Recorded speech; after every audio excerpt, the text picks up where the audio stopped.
So today we're jumping into a book from way back in 1937 that has completely fascinated millions of people with one single, really bold promise to reveal the secret to getting wealthy. And Think and Grow Rich wasn't just some author's opinion. Nope, it was the result of looking at the lives of over 500 of the most successful people in history. Let's dig in and find out what this whole philosophy is all about.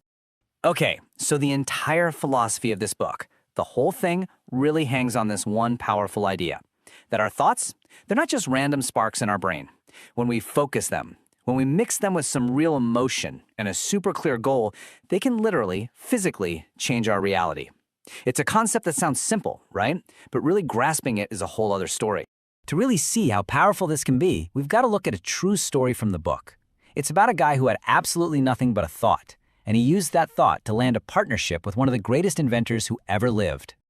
Now, the way the book says this is so important. This wasn't just some casual dream, a vague, I hope this happens. It was an obsession, a definite, burning desire.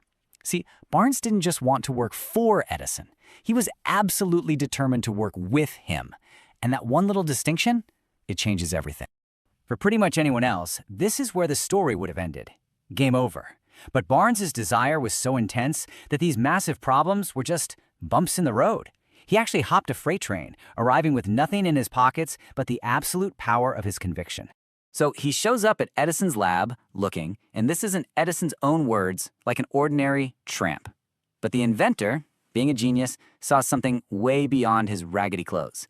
He saw this unwavering resolve, a look that said, I'm not leaving until I get what I came for. So Edison decided, okay, I'll give this kid a chance, and start him off with a pretty low-level job in the office. And this, right here, is where most of us would have just given up. For months, Barnes did basic, unimportant work. But here's the key. In his own mind, he was already Edison's partner. He was just waiting for the world to catch up. And his big chance finally came, disguised as a new invention that nobody else really believed in, the Edison dictating machine. While Edison's own salesmen were like, nah, this'll never work, Barnes saw his moment. He saw his opening. He just knew he could sell it, and boy, did he. His success was so huge that it led to a business partnership that made him an incredibly rich man. And more importantly, it proved that his very first powerful thought had become a solid, physical reality. So Barnes's success wasn't a fluke. It wasn't an accident. It was the direct result of a very specific philosophy.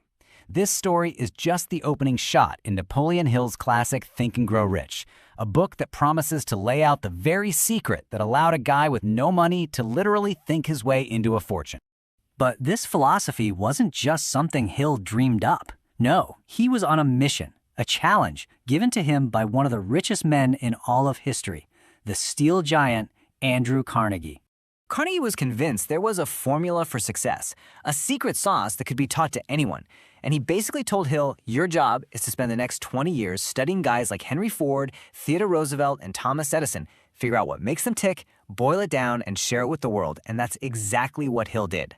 And the absolute #1 starting point of that entire formula, the very first step toward getting rich, is this huge distinction. It is not about wishing. Wishing is passive, it's weak. This is all about cultivating a burning desire, an obsession so powerful that it just crowds out any other possibility. Now, Hill didn't just leave it at that, like some vague, abstract idea. No, he laid out a very clear, super practical blueprint for turning that burning desire into actual cold, hard cash.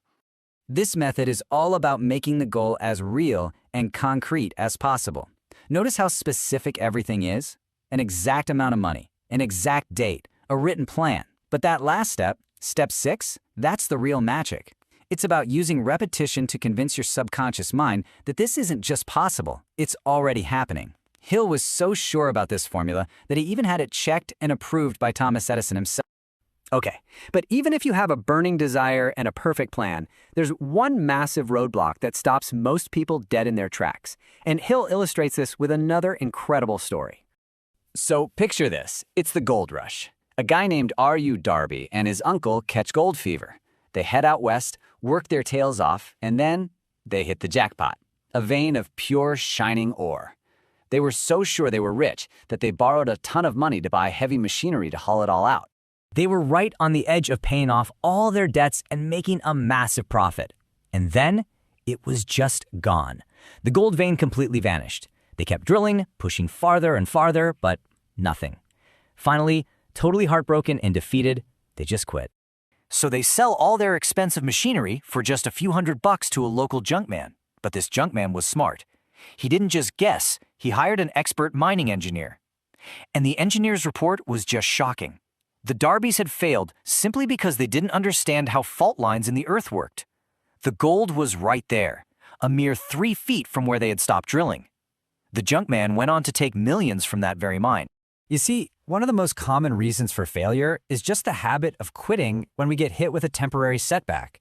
Darby himself later said that learning this one lesson, to never stop 3 feet from gold, is what made him a fortune later in life. He learned that persistence isn't just about trying hard, it's that constant, sustained effort that finally turns a burning desire into a real thing you can touch. So, if persistence is so important, what is it that makes us want to quit in the first place? Well, Hill argues that it's our own internal roadblocks, the ghosts of fear that are living inside our own heads. He pointed to these 6 basic fears as the root cause of pretty much all of our negative thinking.